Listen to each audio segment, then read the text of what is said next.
Be sure to read and follow the safety guidelines to protect your computer from potential damage and ensure your personal safety. For more information about safety guidelines, see the owner's manual at dell.com/support.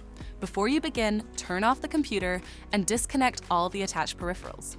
To remove the power supply unit, loosen the screw securing the side cover and unlatch the cover to remove it from the system. Identify the power supply unit cover and disconnect the cables. Remove the 2 screws to lift the cover out of the system. Once the power supply unit is exposed, disconnect the cables. Remove the 3 screws and lift the unit out of the system. To reinstall the power supply unit, place it back in the system and install the 3 screws. Reconnect the cables and place the cover on the unit.